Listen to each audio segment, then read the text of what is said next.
तो नमस्कार साथियों, आज हम सभी देखेंगे सभी खाता धारक, जितने भी हमारे खाता धारक हैं, सभी के लिए बहुत बड़ी खबर निकलकर सामने आ रही है, जिसमें कि आरबीआई ने नया रूल नया नियम बना दिया है, जिसमें बताया जा रहा है कि 31 दिसंबर 2025 से पहले आप सभी को अपने अकाउंट में कुछ परिवर्तन करना पड़ेगा। उसमें आपको केवाईसी वगैरह देना पड़ेगा। अपने नजदीकी होम ब्रांच में आपको जाना पड़ेगा। भारतीय रिजर्व बैंक ने बैंकिंग प्रणाली को अधिक सुरक्षित और पारदर्शी बनाने के लिए वर्ष 2025 में कई तरह का महत्वपूर्ण बदलाव किए हैं, जिसमें यदि आपका खाता किसी भी बैंक में जो आरबीआई से टाई अप है, बिना आरबीआई का टाई अप का कोई भी अकाउंट, कोई भी बैंक का यदि चल रहा है, तो उस पर कड़ा एक्शन सरकार के द्वारा लिया जा रहा है, उसे बंद करने को कहा गया है। 31 दिसंबर 2025 से पहले कुछ जरूरी नियम बना दिया गया है आरबीआई के द्वारा, जिसमें यह कार्य करना बेहद जरूरी है। आरबीआई ने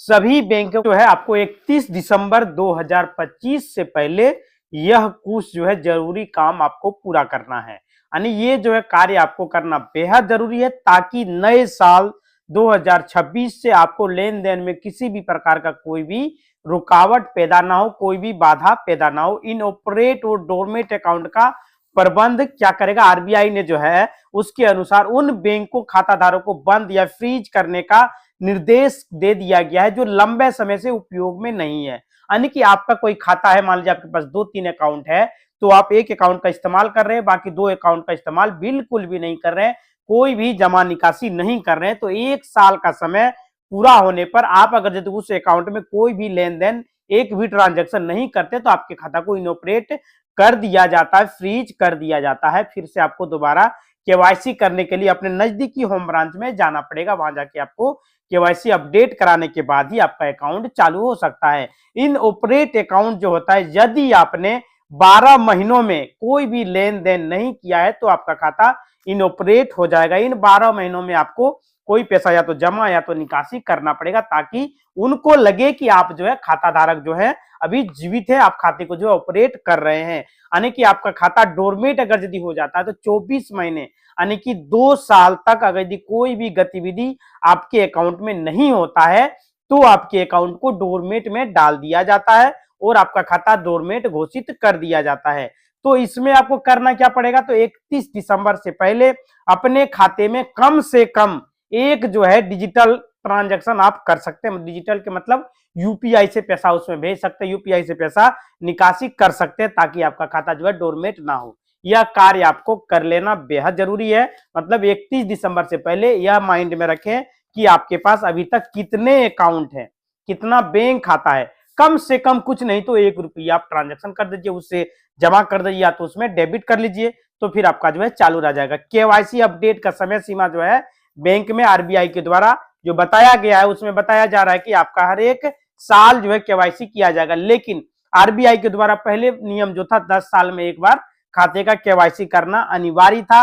अभी भी बहुत सारे बैंकों में यह नियम चल रहा है कि आपने जो खाता केवाईसी करवाया है, 10 साल का समय अगर यदि पूरा हो चुका है, तो उसमें आपको केवाईसी कराना अनिवार्य है। जैसे कि भी हाल में आप लोगों को सुनने को मिला होगा कि आधार कार्ड में केवाईसी मांगा जा रहा है सभी का, क्योंकि आधार कार्ड जब चालू हुआ था 2014 में जो चला था, उसके बाद अभी 2025 चल रहा है, 10 साल का समय जो पूरा हो चुका है, तो उसमें एक अपडेट मांगा गया है। अभी आधार कार्ड में 14/6/2026 तक आप सभी अपने आधार कार्ड में कम से कम 2 डॉक्यूमेंट, यानी कि आपका एक आईडी प्रूफ, एक एड्रेस प्रूफ, अगर यदि आप अपने आधार कार्ड में नहीं लोड करते, यानी कि नहीं उसमें चढ़ाते हैं, तो आपका आधार कार्ड को इनवैलिड कर दिया जाएगा, जो कि बिल्कुल सही न्यूज है। ऐसा आधार कार्ड के वेबसाइट में भी देखने को मिल रहा है। आप सभी अपने आधार कार्ड के वेबसाइट में यूएआईडीआई के वेबसाइट में यदि आप सभी जाएंगे, तो वहां पे आपको देखने को मिलेगा, जब अपने आधार कार्ड नंबर डाल के ओटीपी डाल के लॉगिन कीजिएगा, तो वहां पे आपको डॉक्यूमेंट अपलोड करने के लिए मांगा जा रहा है, एक आईडी प्रूफ, एक एड्रेस प्रूफ। ये दोनों आपको अपडेट कराना पड़ेगा, यानी कि एक पैन कार्ड, एक वोटर आई कार्ड आपको वहां पे अपडेट करना पड़ेगा, तब जाके आपका आधार कार्ड वैलिड रहेगा।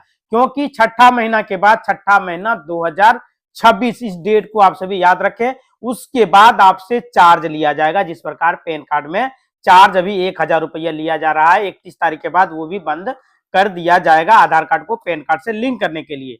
तो आधार कार्ड में दो जो प्रूफ जो है आपसे मांगा जा रहा है, एक आईडी प्रूफ, एक एड्रेस प्रूफ। अगर यदि आपको मालूम नहीं होगा तो अपने जो है साइबर कैफे में जाकर के यह जानकारी आप ले सकते हैं। यदि आपने जो है अपने बैंक खाते में अभी तक केवाईसी पूरा नहीं किया है, आपके खाते का समय 10 साल का समय सीमा पूरा कर लिया गया है केवाईसी करने का, तो आपको केवाईसी करना बेहद जरूरी है। रिमाइंडर सभी को भेजा जा रहा है, सभी के मोबाइल पर मैसेज भेजा जा रहा है। जिनका अकाउंट का 10 साल का समय पूरा हो गया है उन्हें जो है अपडेट भेजा जा रहा है। यदि आपका अकाउंट 10 साल का समय पूरा हो गया होगा तो आपको भी मैसेज आया होगा, आप सभी जो अपना मैसेज बॉक्स में खोल करके देख सकते हैं। अब जो है आप घर बैठे वीडियो केवाईसी के माध्यम से ऐप के जरिए, जैसे आपका अगर यदि भारतीय स्टेट बैंक में अकाउंट है तो आप जो है यूनो ऐप से अपना केवाईसी को पूरा कर पाएंगे। 31 दिसंबर तक पेंडिंग केवाईसी को पूरा ना होने पर खाते से लेन देन आपका रुक सकता है। ये जो है आरबीआई के द्वारा गाइडलाइन जारी किया गया है सभी बैंकों के लिए, सिर्फ स्टेट बैंक के लिए नहीं है। हमारे देश में जितना भी सरकारी बैंक है, प्राइवेट बैंक है, सभी बैंकों को निर्देश दे दिया गया है। जो bank of Baroda, Punjab national bank, union bank, HDFC bank, UCO bank, जो भी हमारे ग्रामीण bank, Indian bank, Punjab national bank, सभी बैंक के लिए जो निर्देश जारी कर दिया गया है। 1 नवंबर 2025 से लागू नियम के बाद अब खाता धारक के पास नॉमिनी को जो है लेकर अधिक विकल्प दिया गया है, जिसमें आप सभी जो है 4 नॉमिनी ऐड कर सकते हैं। पहले क्या था कि 1 नॉमिनी आप ऐड कर सकते थे, लेकिन अब जो है 4 नॉमिनी को आप ऐड कर पाएंगे। और नॉमिनी आप जो है नेट बैंकिंग के माध्यम से ऐड कर सकते हैं, मोबाइल बैंकिंग के माध्यम से ऐड कर सकते हैं, अपने होम ब्रांच में जाकर के ऐड कर सकते हैं, नॉमिनी का जो है नाम वगैरह परिवर्तन कर सकते हैं। आपको कोई भी दिक्कत नहीं होने वाला है। हिस्सेदारी आप उसमें जो है तय कर सकते हैं, हर एक नॉमिनी का अलग मोबाइल नंबर दे सकते हैं, हर एक नॉमिनी का अपना ईमेल आईडी दे सकते हैं, हिस्सेदारी दे सकते हैं कि 10%, 20% आप कितना जो है इसको पावर देते हैं अपने अकाउंट के लिए। तो उसमें आप जो है जैसे 25%, किसी को 10%, इस तरह भी दे सकते हैं। इसमें जरूरी काम जो है खाते में नॉमिनी की जानकारी चेक करें। यदि नॉमिनी नहीं है तो अपने बैंक में जाइए और जो है लिखित में वहां पे मांग कीजिए कि नॉमिनी है या नहीं है। अगर यदि है तो बताएं क्या नॉमिनी दिया गया है, हम ये नॉमिनी रखना चाहते हैं, तो आपका वहां पे नॉमिनी चेंज कर दिया जाएगा। मिनिमम बैलेंस और चार्ज का जो नियम था वर्ष 2025 में, नए नियम के तहत बैंकों को मिनिमम बैलेंस न रखने पर जो है लगने वाले चार्ज से मुक्त कर दिया गया है। यानी अब जो है कोई भी चार्ज आप सभी को नहीं लगेगा, बशर्ते जो खाता का टाइप होता है उस हिसाब से जो है लगता है। लेकिन हर एक बैंक को बताया गया है कि आप एक बेसिक सेविंग अकाउंट हर एक लोगों का खोलना है, जिसमें आपको कोई भी चार्ज नहीं लेना है। तो आप जो है चेक करें अपने बैंक की जो श्रेणी है, ग्रामीण, अर्ध ग्रामीण, शहरी, न्यूनतम बैलेंस कितना रखना होगा, कितना पेनल्टी लगेगा, सब कुछ वहां पे आपको देखने को मिल जाएगा। किस खाते का टाइप में जो है पैसा लगता है, किस में पैसा नहीं लगता है। बीएसबीडी खाते जो होता है, यदि आपके पास जीरो बैलेंस अकाउंट है, बीएसबीडी अकाउंट है, तो सुनिश्चित करें कि आप जो है उस पर लागू लेन देन की सीमाओं का उल्लंघन नहीं कर रहे हैं। निष्कर्ष और जो है अलग बदलाव जो कदम दिया गया 31 दिसंबर 2025 की समय सीमा मुख्य रूप से उन लोगों के लिए महत्वपूर्ण है जिनके खाते जो है इनऑपरेट हो गए हैं या जिनका केवाईसी जो है पेंडिंग है। आपको करना क्या चाहिए, तो अपने बैंक के ऐप में जाके लॉगिन करके केवाईसी स्टेटस आपको चेक करना है। वहां पे सी केवाईसी वगैरह शो कर रहा है, नंबर शो कर रहा है या नहीं कर रहा है। यदि आपके पास एक से अधिक बैंक खाता है तो सुनिश्चित करें कि सब में जो है कम से कम एक छोटा सा लेन देन अवश्य कर लें। 31 दिसंबर 2025 के पहले पहले कम से कम एक ट्रांजैक्शन आप अपने खाते से जरूर कर लें, या तो बैंक में जाकर के ऑनलाइन पोर्टल से नॉमिनी वगैरह अपडेट करा लें, खाते से कुछ जमा निकासी करा लें, ताकि आपका खाता सुचारू रूप से चल सके। क्योंकि आप सभी अगर यदि खाते से एक भी ट्रांजैक्शन साल भर में नहीं करते तो आपका खाता जो है इनऑपरेट हो सकता है, आपका खाता जो है बंद कर दिया जाएगा, फिर आप जो है परेशान हो जाएंगे। इसलिए आपको यह कार्य करना बेहद जरूरी है। और जो है बैंक की तरफ से नया नया नियम लागू कर दिया गया है। अगर यदि आप सभी अपने बैंक खाते में महीने में कम से कम जो है 50,000 से ऊपर अगर यदि जमा करते हैं तो आपको जो है वहां पे इनकम टैक्स को नोटिस दिया जाता है। और 50,000 से नीचे बैंक में जाके कैश अगर यदि आप सभी जमा करते हैं, कम से कम 3 बार आप जमा कीजिएगा तो आपसे कोई भी चार्ज नहीं लिया जाएगा। चौथा बार अगर यदि आप सभी जो है बैंक में 1 महीना में जाते हैं तो आपके बैंक अकाउंट से चार्ज काट लिया जाएगा। तो कौन सा चार्ज काटा जाएगा, वो है कैश हैंडलिंग चार्ज। अभी जो है मेरा एक अकाउंट है केनरा बैंक में, वहां पे हमने जो है एटीएम मशीन के द्वारा 3 बार पैसा जमा किया, कोई भी चार्ज नहीं काटा गया। चौथा बार हमने जमा किया तो हमारा कैश हैंडलिंग के नाम पर 59 रुपया चार्ज काट लिया गया। जो कि जो है हम अगला दिन जमा करने जाते हैं, उसी दिन जो है फिर से दोबारा काट लिया जाता है। इसी प्रकार जो है 4 बार 5 बार 6 बार काट लिया गया है। इसलिए आप सभी सतर्क रहें। अपने बैंक में कैश जाके अगर यदि जमा करते हैं तो आपको जो है कैश हैंडलिंग चार्ज के रूप में आपके अकाउंट से चार्ज काटा जाएगा। तो इससे आप बचने के लिए बैंक में कम से कम महीना में 3 बार से ज्यादा कैश जमा ना करें, उससे बचें। और अगर यदि आपको कैश जमा ही करना है तो आप यूपीआई के माध्यम से जमा कर लीजिए। आप जो है कहीं सीएससी सेंटर में जाके जमा कर लीजिए, वहां से आपको कोई भी चार्ज नहीं लगेगा। लेकिन बैंक में अगर यदि महीना में आप 3 बार जाते हैं तो 3 ही बार अगर यदि आप कैश जमा कीजिए तो ज्यादा बेहतर रहेगा। फिर आप अगला महीना का इंतजार कर सकते हैं, क्योंकि आजकल जो है लगभग हर व्यक्ति के पास जो है अपना एक बैंक अकाउंट होता है, चाहे वो जो है व्यक्ति शहर में रह रहा हो व गांव में रह रहा हो। कुछ ऐसे जो है जनरल कंपटीशन की तैयारी करने वाले जो है अपने गांव शहर में गए हुए हैं, तो हर किसी के पास बैंक अकाउंट है। तो वो लोग जो है बहुत सारे क्या करता है कि 2-4 बैंक अकाउंट रहता है, एक अकाउंट को इस्तेमाल करता है, बाकी 2 को ऐसे ही पेंडिंग छोड़ दिया गया है। साल भर छोड़ दिया, साल भर के बाद इनऑपरेट हो गया, वो बंद हो गया।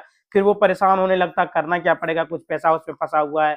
ऐसे वैसे तो बैंक द्वारा केवाईसी मांग दिया जाता है, कभी एफिडेविट मांग दिया जाता है, कभी उसका आधार कार्ड से नाम मैच नहीं करता है खाते में तो केवाईसी पूरा नहीं होता है, तो वो पूरा परेशान हो जाता है। अभी हमारे पास जो है ज्यादातर ऐसा मामला कोर्ट में देखने को मिल रहा है। तो 1 जनवरी 2026 से क्या नुकसान होगा हमें जो है उसके बारे में पहले जो है जानना बेहद जरूरी है।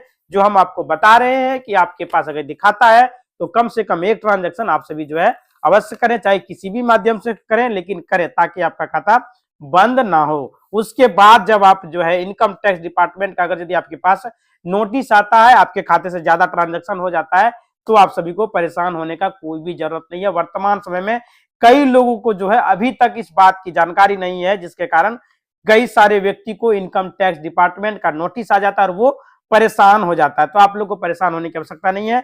कई लोग फर्जी व्यक्तियों के चक्कर में पड़ जाते हैं, कोई नोटिस वगैरह नहीं आता है, फिर भी उनका घर पर जो है फर्जी लोग 4-5 लोग पहुंच जाता है, कहता कि हम जो है इनकम टैक्स डिपार्टमेंट के व्यक्ति हैं, आपके ऊपर जो है नोटिस आया हुआ, ये हुआ वो हुआ, ऐसे करके जो है पैसा ठग लेता है। इसलिए आप सभी को घबराने की आवश्यकता नहीं है। कई सारा जो है अपना जमा जो है पूंजी जो उनका होता है पैसा, वो पूरी तरह से बर्बाद कर लेता है, इन ठग के चक्कर में पड़ जाते हैं।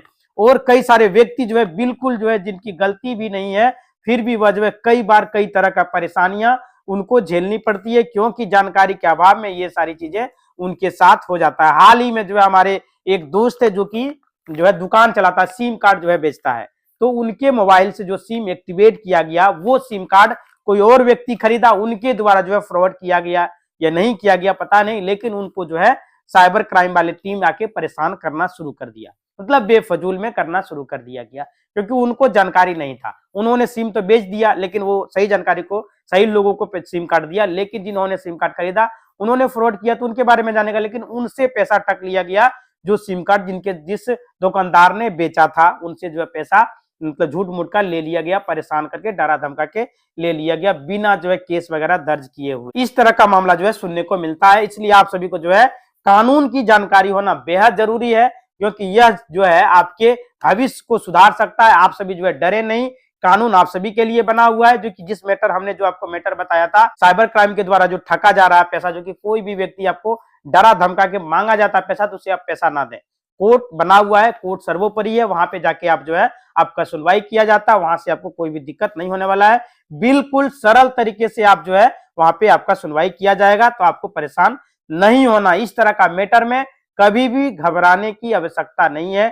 थोड़ा सा वक्त और समय जो है आपको लगेगा, लेकिन आपका जो है अगर यदि आप गलत नहीं है तो आपको डरने की कोई भी आवश्यकता नहीं है। ऑनलाइन पेमेंट कर रहे हैं, सरकार भी हमें जो है कह रही है कि आप जो है ऑनलाइन पेमेंट कीजिए। आज टीवी पर आप जो है एड वगैरह देखते होंगे, मोबाइल पर एड वगैरह देखते होंगे कि रिजर्व बैंक ऑफ इंडिया जो है कर रहा है कि आप ऑनलाइन पेमेंट करो, जो है कैश ज्यादा लेके ना चलो। 2 लाख से ज्यादा जो है कैश आप घर पर नहीं रख सकते। अपने अकाउंट से आप 12 लाख तक का जो है ट्रांजैक्शन एक साल में कर सकते हैं, मतलब 12 लाख आप कैश रख सकते हैं। ट्रांजैक्शन ऐसे आप करोड़ों कर सकते हैं, कोई दिक्कत नहीं है। आपके अकाउंट में 12 लाख तक रहेगा, आपसे कोई भी टैक्स नहीं लिया जाएगा। दिन प्रतिदिन लिमिट इसका बढ़ाया जा रहा है, बहुत ही अच्छी बात है। हम लोग जो है ऑनलाइन पेमेंट जो कर रहे हैं, ऑनलाइन पेमेंट करने के लिए जो सीख रहे हैं, और जो लोग जो है अभी तक नहीं जान पा रहे कि ऑनलाइन पेमेंट कैसे करना चाहिए, तो वे सभी भी अपने अगल बगल से सीख सकते हैं। सीखना भी बेहद जरूरी है। कहीं भी आप दुकान में जाते हैं, कुछ खरीदते हैं, तो वहां से ऑनलाइन पेमेंट करने के लिए सीखिए।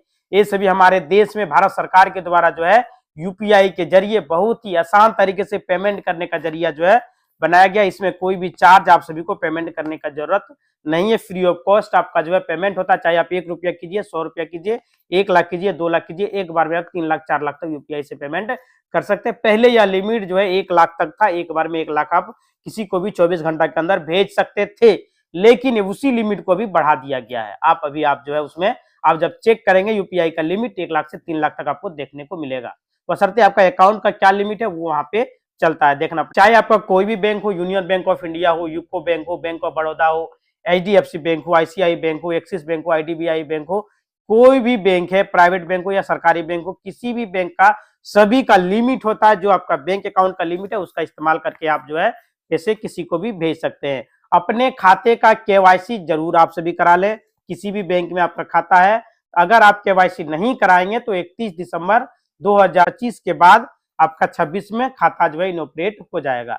जिनके खाते का 10 साल का समय पूरा हो चुका है उस कारण से जो है आपका केवाईसी मांगा जाएगा। जिनका 10 साल नहीं हुआ उनको केवाईसी कराने की आवश्यकता नहीं है।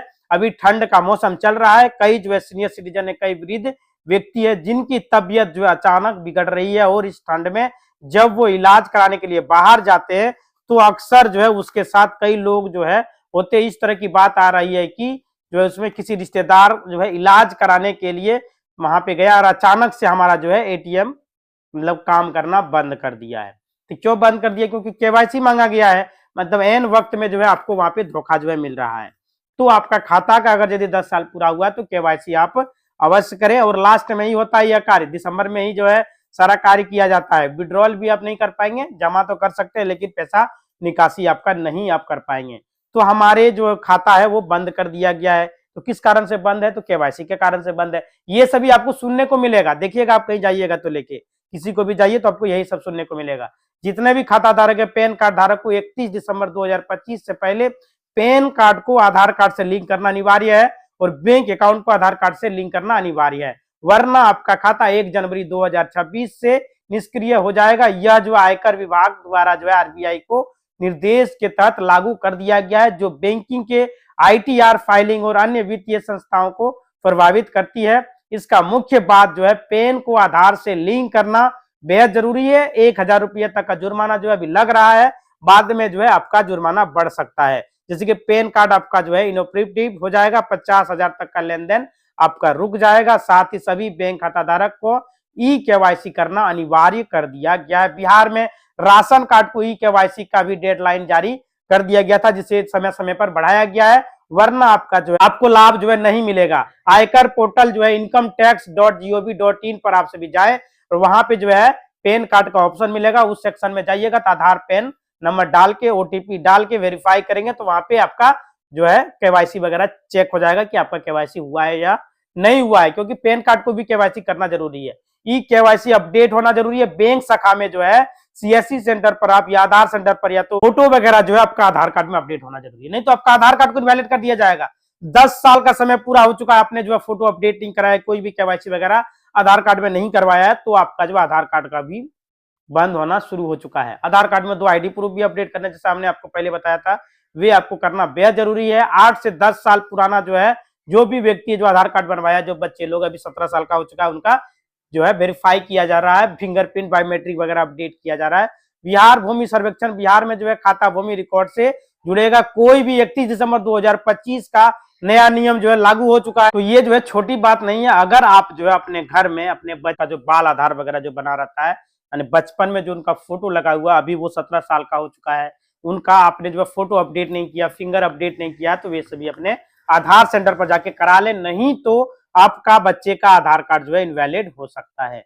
तो वो आपको करना पड़ेगा। और पैन कार्ड के बारे में हमने आपको बता दिया, वो भी आपको करना ही है। पैन कार्ड को आधार कार्ड से लिंक करना बेहद जरूरी है। और पैन कार्ड को जो है इनकम टैक्स की वेबसाइट पर जाइए, वहां से अवश्य चेक करें पैन आधार नंबर डाल के कि हमारा पैन कार्ड में आधार कार्ड लिंक है या नहीं है। अगर यदि नहीं है तो आपका सारा बैंक खाता वगैरह जो है इनऑपरेट कर दिया जाएगा, पैन कार्ड जो है काम करना बंद कर देगा, फिर आपको जो है दिक्कत हो सकती है। भारतीय रिजर्व बैंक ऑफ इंडिया ने कहा है कि जितने भी बैंक खाता धारक हैं 1 साल या 2 साल तक किसी भी तरह का ट्रांजैक्शन नहीं हो रहा है, भले ही खाते में पैसे हैं, लेकिन 1 साल या 2 साल तक किसी भी तरह का कोई भी ट्रांजैक्शन नहीं किया है, तो उन खाता धारक को, उन खाते को, उन बैंक अकाउंट को बंद करें, उस बैंक को जो है निष्क्रिय करें। ऐसा जो है निर्देश दिया गया है।